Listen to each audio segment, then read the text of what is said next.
Ever since Camille Bennett began her campaign to relocate a Confederate statue in her hometown of Florence, Alabama, she has seen it all: threats, violent online messages, and intimidation attempts. There's one that stands out in my mind. A local minister said that if I keep running my mouth, it will need to be wired shut and I'll be drinking through a straw.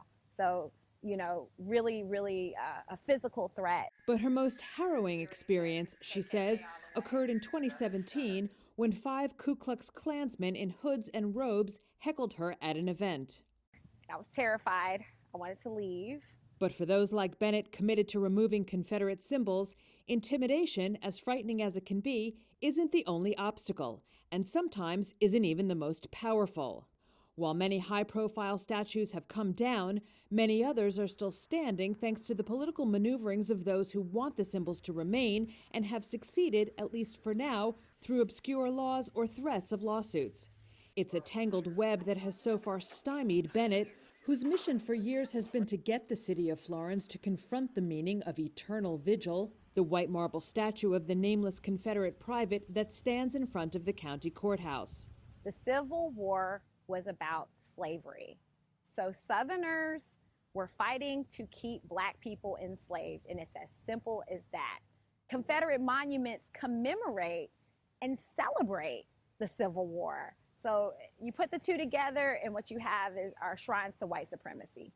First, she proposed to erect next to the monument a statue of Dred Scott, who lived in Florence for 10 years in the 1800s and whose effort as an enslaved man to gain freedom led to a landmark Supreme Court ruling. But Lauderdale County, where Florence is located, turned her down. She then called for relocating Eternal Vigil to a Confederate cemetery less than a mile from the courthouse. We're not asking to demolish the statue. We came up with a compromise, right? But the Lauderdale County Commission's 5 members, all white Republican men, refused, citing a 2017 state law prohibiting the removal or relocation of monuments. That law is part of a larger effort by GOP lawmakers in several southern states to prevent the removal of statues following a nationwide movement to topple Confederate monuments. Still, Bennett kept fighting. Last summer, she and her supporters began marching in Florence to demand the statue's relocation. By July, 3 Lauderdale County residents attempted to counter her actions by filing a civil lawsuit demanding the statue stay in place. Then, in October, the pendulum swung back in Bennett's favor when the Florence City Council unanimously passed a resolution backing the relocation of the statue to the cemetery. But because the statue sits on county property, the city asked the county for permission to remove it, which the county refuses to do.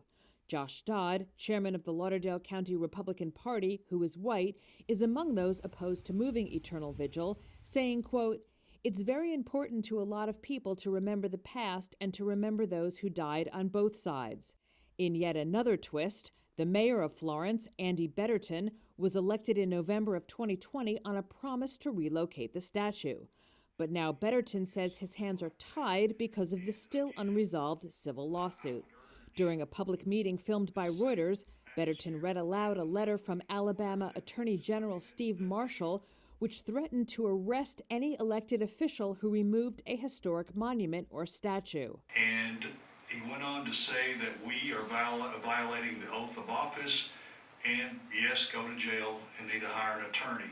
I just don't have the money to hire an attorney to defend me against something like that. Betterton declined to be interviewed by Reuters. In a statement, he said the lawsuit has constrained him, but added, quote, "The removal and relocation of the statue is definitely one of my priorities, and I feel optimistic that we will see it removed." And Bennett, frustrated by all the political roadblocks, is still fighting. One way or the other, we will prevail, but what we do know is we'll never stop.